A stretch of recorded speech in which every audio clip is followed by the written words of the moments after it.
this book that I've been working on, and I've turned everything in. I've done all my copy edits. I've done everything. Still not announced. And that was really hard for me.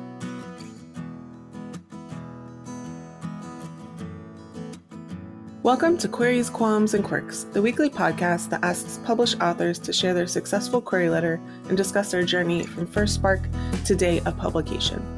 I am your host, author Sarah Nicolas, and literary agent Sarah N. Fisk. Maria Frazer is a middle grade and young adult author with a heart of queso. She was born and raised in Texas, where she still spends her time turning every space into a reading nook.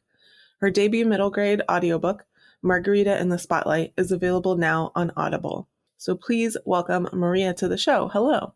Hello. I'm so happy to be here. Thanks for coming on to share your story with my listeners. We are going to talk about your journey to publication, and we're going to start by going back to the beginning. When did you first start getting interested in writing? And then how long did it take from then before you started getting serious about pursuing publication? Yeah, so I was always very aware from a young age the connection between writing and reading. In fact, when I was in middle school, I knew that there was a gifted and talented English class, and I told my mom I need to be in that class because I am gifted and talented in that subject. And so she was like, okay, let's learn about this. And she said, oh, it's not reading class, it's English class, but there's not a gifted and talented reading. And I was like, no, Mom, this is the one I need to be in. And ultimately, back then, gifted and talented was decided by standardized testing, not by creativity. So I didn't get in, but I was really aware of the connection between the fact that I was reading all the time and that I was a good writer, even though I wasn't really writing all that much. I didn't really start writing fiction. I mean, there's stuff here and there, like again, back to standardized testing when I was in high school. Every year, our state standardized test had a narrative essay, and I always just passed the narrative essay. And then my last year, I was like, you know what? They say that you don't have to get the facts right. They say you're allowed to make stuff up. So I basically wrote a young adult short story for my standardized test, and I got the highest score. So I kind of was always aware that it was something I could do. It was just not something I was doing. I was reading all the time, everything, especially young adult and middle grade. So when I was a little bit older, I had this story in my head that I really wanted to know what was going to happen. I kept losing track. So then I just wrote it. I started writing it down so I wouldn't lose my place in the story that was in my head. But I didn't start pursuing publication or thinking about pursuing publication until after I had graduated from college and I didn't have a job. I was just reading a lot. I think in the middle of the night, one day I remembered from the TV show How I Met Your Mother that the mother, who is Ted's, I don't know if spoilers, been out for a while, but the mom from How I Met Your Mother was a children's book author. And it kind of made me angry. And I was like, why does she get to do that? And I don't. So, I, in the middle of the night, Google search, trying to figure out how to be a children's book author. And then the next day I was like, okay, I'll write a book. And it kind of started from there. Can you tell us a little bit more about the moment that you realized you wanted to be a published author and what you thought that might look like for you? Yeah, I think it was I thought it would be cool to see my books on bookshelves, or once I did get a job, I was working at the Jewish Community Center in San Antonio. So I was watching 5th through 8th graders at that time. And so just kind of thinking about what they were reading and what they were talking about and that sort of thing, and thinking about it being part of that. Nice. So you thought about the readers. That's awesome. Yeah. How did you learn more about the publishing industry, like how it works, how to query, how to go about it, all those different things? First I went to Google. That was my original. I Googled it because it was in the middle of the night and that was what was available. So that's what you do. Yeah, that's what you do. And so from there, I think I very quickly discovered Twitter, which was really good, especially in 2016. I think that was a really good place to go. I think that there was the the first hit on Google was a Writer's Digest list of agents that were seeking diverse books. And from there, I got to Beth Philan's website and found out about DV Pit. And this was when the first DV Pit was happening. And so Twitter was like a really cool space to learn things at that time. So that's sort of how I did not participate in the first DV Pit. That was a little bit before I think it was happening, right when I was kind of discovering that. But it was a really cool time to join writing Twitter for sure. And then from there, I think a lot of resources got shared and still hopefully get shared between people. And then you can kind of go from there. So then what happened? Can you talk about your journey from there to signing your first book contract? I wrote a book that was the size of a chapter book, but the voice of a middle grade. And I think my middle grade voice is pretty prominent. And so it was like a very short middle grade or kind of a very middle grade-y chapter book. So that was my first book that I wrote from start to finish and started querying. And luckily, I think for the speediness of my process was that there's not a lot of chapter book agents out there. So that query process actually didn't take that long before I had gone through every single agent who accepts chapter books. So during that time, again, this is right after the first DV Pit, L.L. McKinney started a contest called WCNV, Writers of Color Native Voices. And I submitted to that, and it was like a blog contest. And I didn't get in, but everyone who submitted shared emails and that sort of thing. And the people who did get in from middle grade, I started, talking to them and I more like, forcing friendship and being like, hey, like, are you interested in being friends, basically? So that was how I met Deka Herman and Mira Trahan, was that they both got into that contest. And I also got a lot of feedback from like other authors who were the judges for that contest saying, this is why we didn't select your book. And so that was kind of the beginning of really kind of being involved in Twitter. I learned about pitch wars and all this stuff. So I kind of was learning more and made my first friends. So that was really important, was making my first friends. And during this time, I was writing my second book, which was a real middle grade book. And in that time, I moved to a different state. I have the middle grade book all worked up. And so I entered Pitch Wars. And I think I got 3 or 4 requests for my Pitch Wars for that manuscript, and I didn't get in. And so I say that because like my one of my friends who I was going through that process with, she got one request and she got in. Mm-hmm. And I've also, like, when I was a Pitch Wars mentor, I think that generally, I don't remember both times, but like really, really good books will get one request and get in, and some books will not get in, but a lot of people were interested. So I just wanted to throw that out there.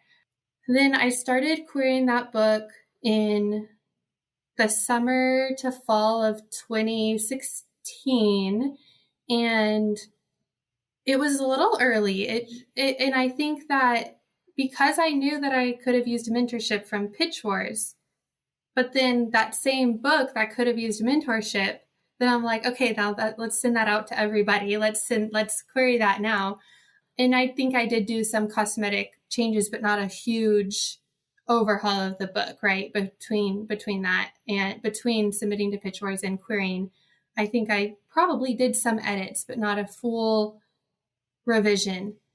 I think by this time, though, I think that I was very set, like, okay, like, I feel like I'm part of this writing community. I feel like I'm a writer. I changed my Twitter bio to say writer. So even on the days when I'm not writing, I'm still a writer. So I think that was really important too. And then in the spring of 2017 I did submit my book to the DV Pit in the fall of 16. I did. And then I got requests and I sent them out and nothing really happened. So this is the same book. And in the spring of 2017, I sent it out through DV Pit. And that's when I got a request from my agent, Lauren Abramo. And I signed with her that summer. And so that is not where it ends because we did, and I moved back to Texas, unrelated to writing, but so I was working with Lauren on edits, and then we did a round of submission on that book, and then I edited it some more, and then we did another round of submission, and nothing.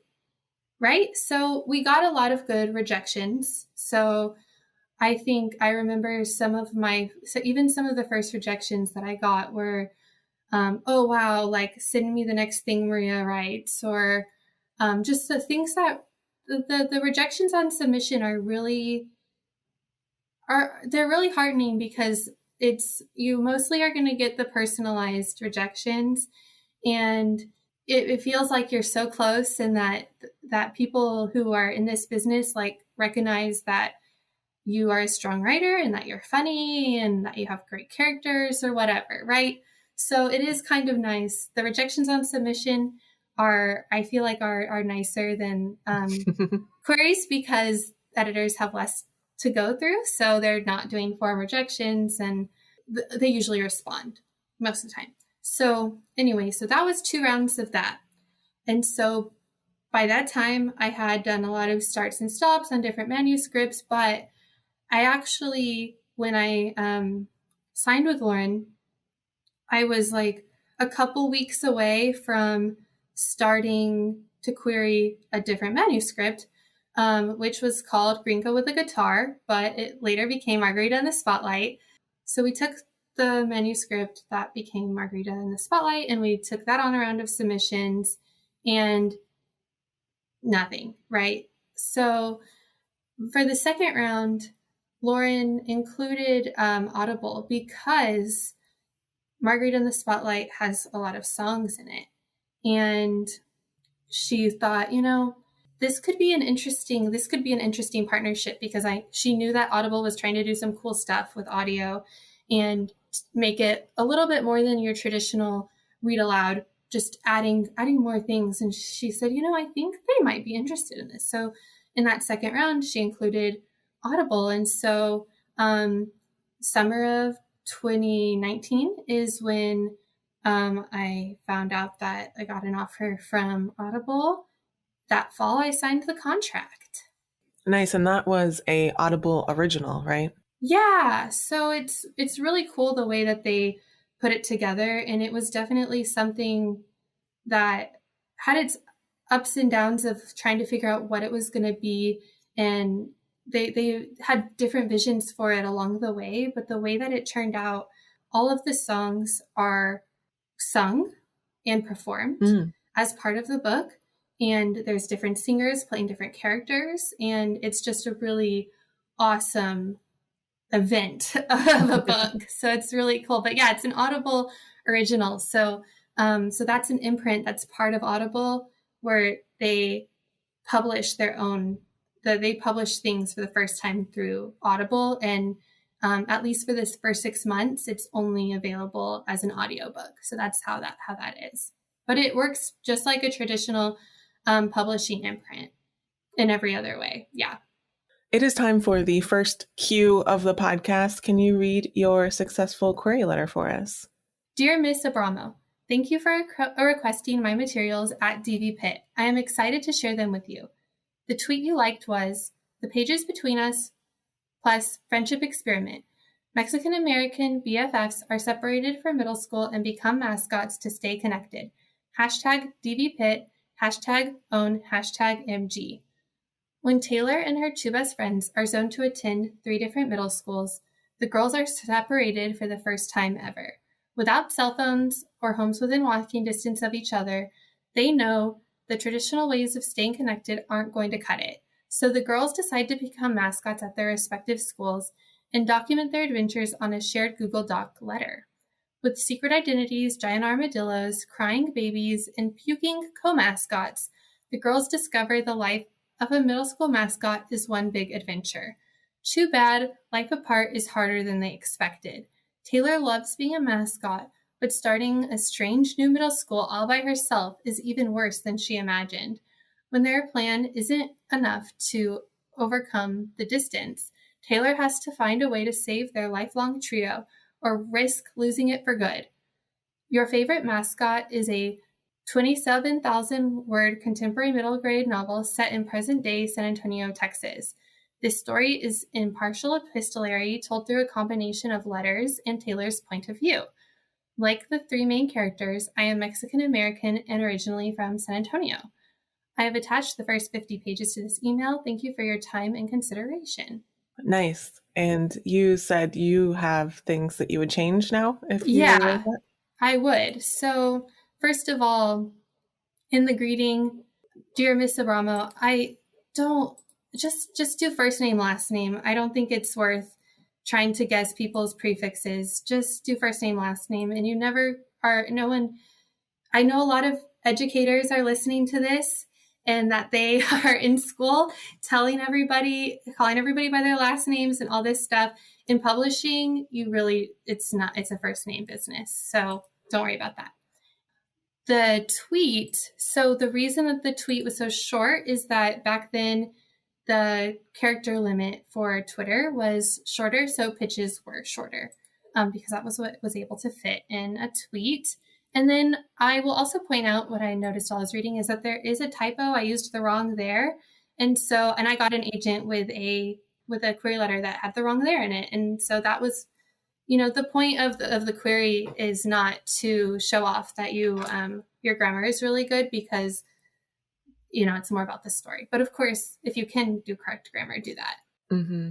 Yeah, I have on my query submission form, if you make a small mistake, don't worry about it. Everyone makes mistakes. Yes. Because I was starting to get messages. It's like, oh, I have a typo here. And I'm like, it's fine. Don't. There's no need to message me about it. Yeah. You know what they mean by that. And I feel like I've learned that the purpose of language is to communicate.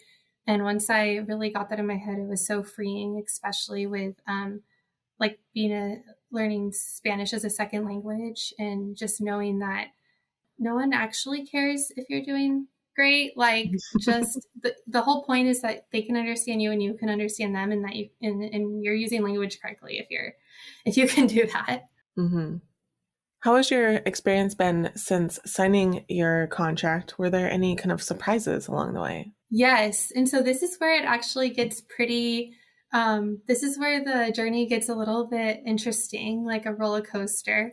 So like I said, when they bought the book, they weren't exactly sure like what the plan was going to be music wise. And so I had a very fancy call with fancy people, like maybe this is going to be this. And like, so there at the beginning, there was the possibility of it being a very big book. And so at that point they were like, well, we don't want to announce the book because we want to announce it when we have a cool narrator and we can say, ta-da, this is what we're doing and announce it all in one thing. And so it's like, okay, fine. Thinking, okay, that'll be a couple months. It's fine. They say that that's normal. You have to wait a little while. Okay. Mm-hmm. So then in February, I'm waiting for my edit letter to come in and I get a call from my editor and, or I get the email from my editor with a new editor attached to saying, so we've brought on another editor. She's really amazing. She's going to be the one dealing with your edits and I'm going to be the one directing the audiobook, basically, like kind of producing things on that end.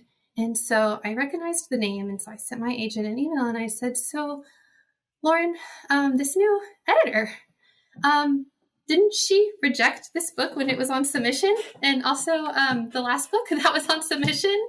And sure enough, yeah, so my new editor had rejected the book while it was on submission, and also, my previous book. But she was one of the editors who had always been like really supportive of me and really supportive of the work that I had done. And the edits that she made to my book were very similar to the comments that she had in her rejections. So we didn't see like any issue with that. But when it happened, I was like very, very shocked.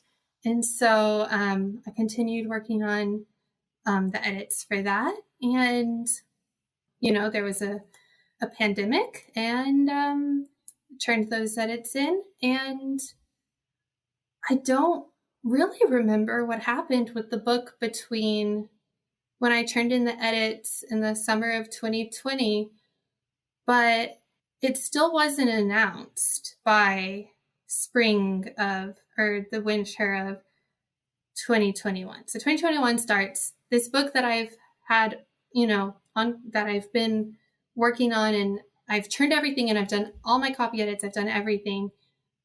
Still not announced. And that was really hard for me because I was seeing other people who announced their books after mine, or who maybe even like had started the entire process from query letter to after I had already gotten my book deal, right? So I was seeing this happen, and people getting opportunities for conferences or anthologies, and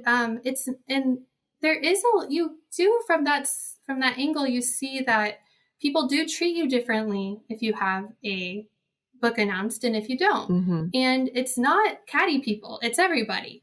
And part of that is that when you hear about someone's book that sounds really good, you want to know more, you want to make sure you're reading it. Like, we're all readers too, as well as writers. So it's a natural thing, but I definitely felt it because for a year and a half, we hadn't announced the book.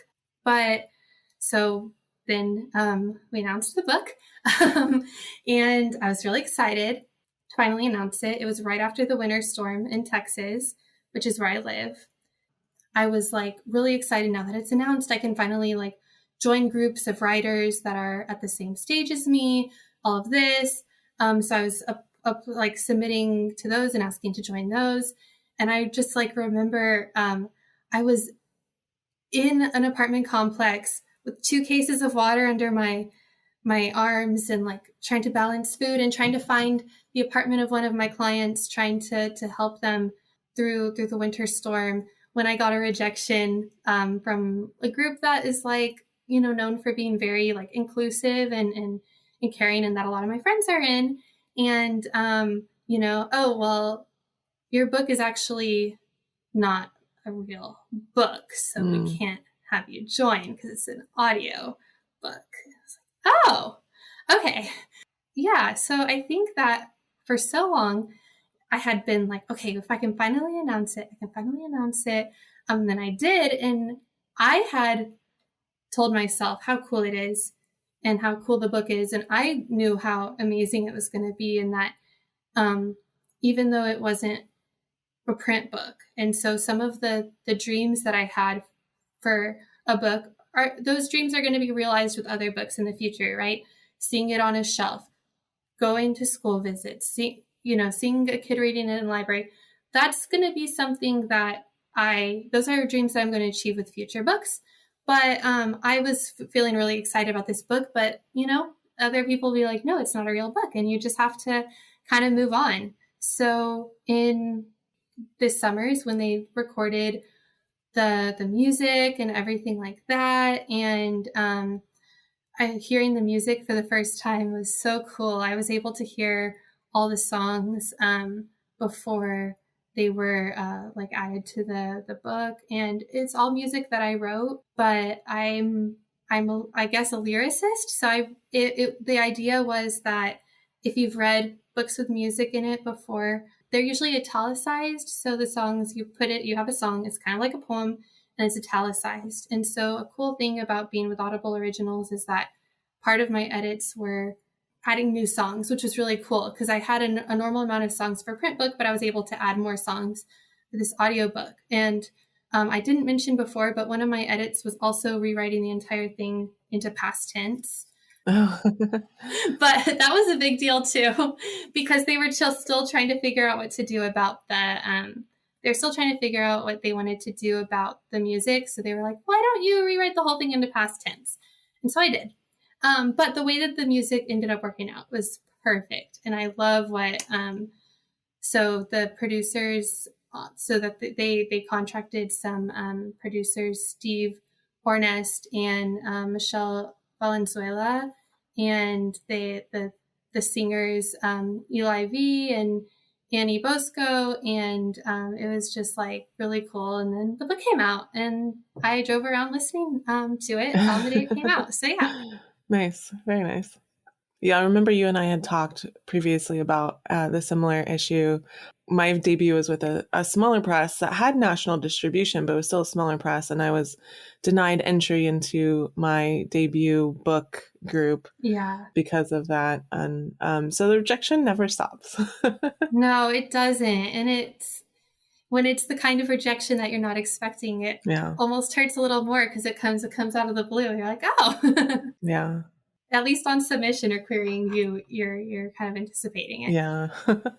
All right. It is time for the quick round. It's called Author DNA, just kind of classifications that we like to put writers in. Are you a pantser or a plotter? I'm a plotter. Do you tend to be an overwriter or an underwriter? An underwriter by a lot. Do you tend to write better in the morning or at night? Yes. I pretend to write better in morning and night, and then afternoons, it's really rough. When starting a new project, do you typically start with character or plot or concept or something else first? I start with concept. Do you prefer coffee or tea? I prefer iced coffee, and I like all types of tea. Yeah. So both. Yeah. When you're drafting, do you prefer silence or some kind of sound? I can go either way, I think. I do like coffee shops. I like being able to eavesdrop in the coffee shops. I don't listen to music necessarily like while I'm writing, but if I'm in somewhere in public and there's noise, that's fine. But I can write in silence too. That doesn't bother me either. When it comes to the first draft, are you more of a get it down kind of person or a get it right kind of person? I'm trying to be more of a get it right kind of person, just because I find revising really, really challenging, and it's helpful to have as much the way I want it to be before I'm doing that. And I've also noticed that I'm like, my first drafts are usually like where most of the humor comes in, and the voice. Whereas like in revisions, I'm fixing plot stuff. Like if I revise for a joke, like I remember which jokes I've revised because that's how like few it is. So yeah, I'm trying to get it right. We'll see how much that works. What tools or software do you use to draft? I use Google Docs. I have Scrivener, but I'm still working on that learning curve. I use the Notes app of my phone a lot. Do you prefer drafting or revising more?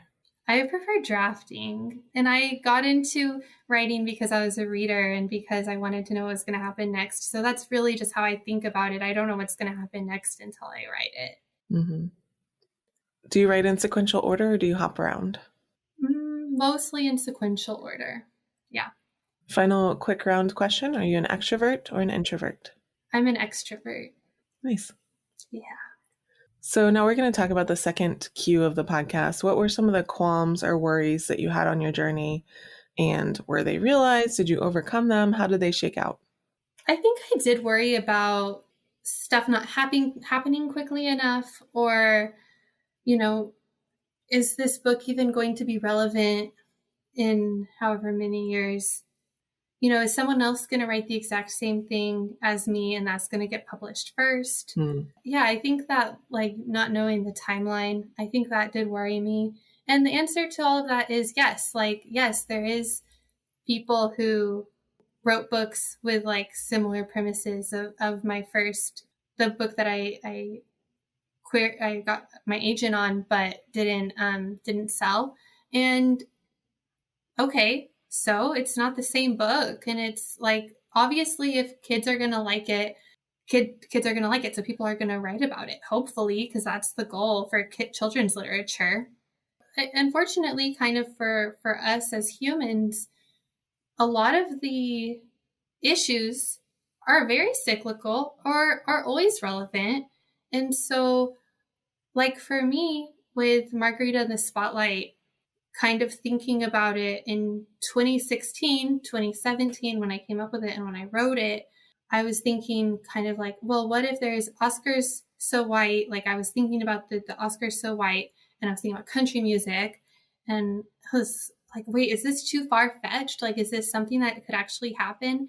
But then, after I had turned in my edits in my last round of edits, my editor had made a comment about, oh, I don't think that kids these days would recognize, would understand like Darius Rucker. Like that's very old. And so I did a bunch of research and just like sent it in huge emails to my agent and my editors about about country music. And like one amazing thing was like Mickey Guyton, watching her kind of move up through. When I started writing the book, I didn't even know about her because she wasn't getting the kind of marketing or airtime that she deserved. And so I didn't even know about her when I started writing the book. And then when that summer, after I did my edits, I sent my editors and my agent an interview that Mickey had done about country music and race. And it was almost verbatim a article that I had written, a fictional article that I had written for my book 2 or 3 years before. Mm-hmm. And so these things, yes, times change, and yes, things come in waves, but unfortunately, like they come back, and we're still grappling with issues that we were grappling with 4 years ago. And so 5 years ago, it comes back. And so it doesn't mean that your book is going to become dated because it's grappling with an issue that we as humans are always going to be dealing with and thinking about. Mm-hmm. All right, now it's time for the third cue. Do you have any writing quirks? Is there anything about your writing process that you think is kind of different or interesting or unique? I think that it's a little bit intimidating looking at a blank page. And it's also intimidating having just a bunch of documents where you have 3 pages and nothing else. And so I've started writing the first like 15 or so pages of a book on my notes app of my phone. So it almost doesn't really count as writing time. I'm just like writing here or there and thinking of things. So that's the only time I would probably write something out of a sequential order, is like if I'm trying a different beginning, or if something really voicey comes to me and I'm just putting it in that notes app. Once I have like enough in there, then I can transfer it over to Google Docs, and then I'm starting my book with kind of a nice chunk of words already in there. That's fun. When you were in the lowest parts of your writing journey, what kept you going and why did you stick to it? I think what kept me going was just momentum, was that I was lucky enough to have some momentum behind me and think, okay, I'm going to have this book come out. And for my debut, everything was already wrapped up and everything was already ready to go. So it wasn't like I had to do anything extra in order to publish the book. That was in everyone else's hands by that point. So I was able to enjoy it, and I tried my hardest to enjoy that book, and I loved it. I love the book, and I love just what the music and the narration and everything adds to it, and the singing. I just think that something I realized recently that was really helpful was the distinction that don't quit your day job is not writing advice. It's financial advice. And that's great. I think we can all use more of that. However, it also means that for the people who are have been working in person with the public, with, really heavy topics throughout all of this, and also trying to publish, it means that it's slowed down our careers. And I do think that, in the next couple of seasons, we are going to be missing out from the canon, the works of educators and nurses and social workers, because, they were busy taking care of the world and themselves and their families. And so writing had to take a back seat. And so I think realizing that don't quit your day job was not saying, oh yeah, you should be able to do everything. And also on top of that, you should be able to write really good books at the same rate that all of these other people are writing. No, that's not what that advice is about at all. It's about, wanting to make sure that we have health insurance and that we're not, that people who are trying to get into writing don't think, okay, like, where do I sign up? How do I get a job? It's not meant to make you feel like you have to be able to hold a very stressful on its own full-time job, and also that you would be able to do everything that a writer can do. So I think that was pretty freeing, kind of realizing that very recently. Yeah. What were some of the mistakes that you made along the way that you might want to warn listeners about so maybe they don't make the same ones? So I would say once you're done listening to this podcast, you can go on to, there's a Pub Talk Live about finances. You can watch that. Oh my gosh, the taxes. Let's talk about when you can't join a debut group, which turns out I could have joined my debut group before I announced, and I didn't realize that. But and my debut group has been really wonderful. But when you're isolated and for all intents and purposes on the internet, you're not, you're just a normal person, but in your finances and when it's time to do taxes, oh no, you have this new money that you need to figure out, and that you have this contract that you're part of and all these things, but you haven't announced yet. So you can't really ask people for help. I tried that first year, I tried going on a Facebook group and they were sort of just like, oh, well, read the archives. And I did, and there wasn't really anything. And then I asked a friend who lived in my city, well, what are you doing about taxes? But again, with, different stages of life. So I just didn't know what to do. But the biggest thing, if you're not going to do anything else with your taxes, is if your agent sends you the tax form and it's for your whole advance, then you have to do write-offs because you need to write off your agent's fee. I think that would be the biggest thing, is that on TurboTax, you have to pay extra if you want to write anything off. And so I thought, okay, well, all I got was this website. So then that's more than it costs to buy the part of TurboTax that writes everything off. No, because you have to, your agent's fee is a write-off. Some agencies, I believe, will separate it for you. Mm-hmm. But if you're not sure, then just ask your agent. That way you don't have to go back and fix your taxes a year later. Mm-hmm. So yeah, the taxes, that was the biggest mistake that I wish that the listeners can save yourselves. Yeah. Don't follow after me. I do a pretty good job of tracking my expenses throughout the year, but this year I went back and I just looked at my credit card statement for basically the whole year. And I found $300 of write-offs that I've forgotten to put in from Dropbox and different software and stuff. So yeah, definitely do that. Don't let those get away. Don't let the government get more money than they should. No. Can you share with listeners one of the most important lessons you learned on your journey to publication? Yeah. If you're pursuing publication, it's because you know that your work is worth reading and your story is worth sharing. And so own it and know that it's okay to brag about it and to be excited about it.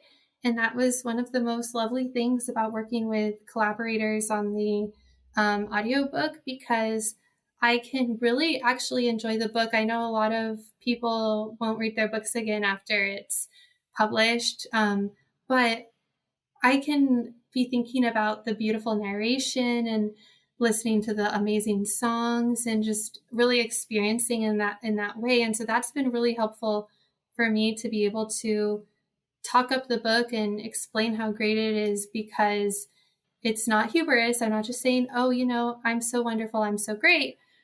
But if you can focus on something like how cool the characters are or how cool the story is or anything you love about the book, when you're pitching it to kids or to adults or whomever, you wanted people to read the story because otherwise you would have just written for yourself. So share why they need to read it, and don't feel like you have to be bashful or performatively shy about it. Like, just be happy and celebrate the work that you did and what it brings to the bookshelf and what it brings to the canon.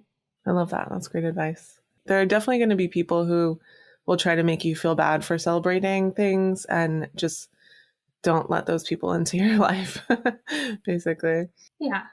This is not a business that most of us succeed in completely on our own. Who are some of the people who helped you along the way, and how? So, of course, my agent has been incredible, and I was working with her for a long time before the book sold. And so I had been working with my agent for a very long time, and I didn't even know how she was on contracts. And so being able to just like trust her and see, oh, wow, it's a good thing that this person that I've been working with for 3+ years now is really good at contracts by the time she needs to do a contract, because that works out really well. And so she's just really talented and really good at what she does. So that's been amazing. The writing community, I've made some really amazing friends. Mira Trahan, who I mentioned before, who we met through a writing competition. And there was one year where I did not have a laptop. And so I wrote almost exclusively on a borrowed laptop. And this was after I was agented. Yeah. So I want to thank my friend Pablo for letting me borrow his laptop for most of that year. I've had friends who read over the Spanish and made sure that things flowed in terms of like, just, is this the word they would use in conversation? Or does this kind of make sense for this situation? So that was really helpful. My editors, Heather and Jess, and everyone who worked on the book, including the singers and the narrator and the music, and just different people along the way. Joy McCullough did a CP match one summer, and so she matched me with Gail Villanueva, which was really awesome, and she helped me work on this book and put this and help me with edits with this. So a lot of different people to be thankful for, and thank you for this opportunity, because my book doesn't have acknowledgments in it. And so that was like one thing that I was like, oh no, I have so many people to thank. And so it's so exciting to finally have an acknowledgement section. Nice. And it's audio, which is perfect. Yes, that's true. Since we didn't hear about Margarita in the Spotlight, do you want to tell us a little bit about that book before you go? Yes. So Margarita in the Spotlight is a middle grade audiobook about a girl, Margarita, who is the backup singer in her stepsister's country band. And she is okay being the backup. She's okay playing the banjo in the back. This is all about her stepsister.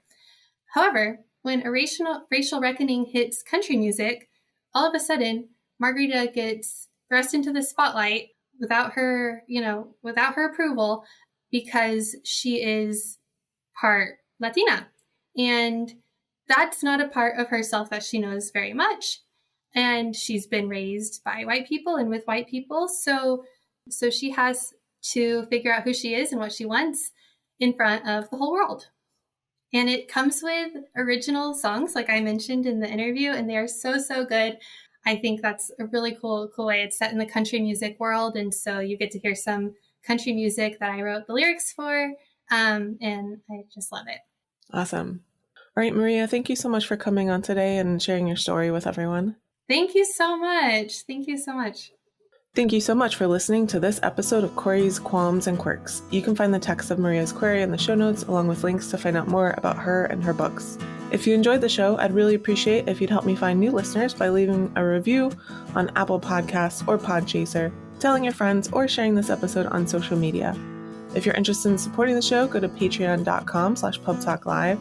And if you're a published author interested in being a guest on the show, please click on the home base link in the description, or go to sarahnicolas.com and click on the podcast logo in the sidebar.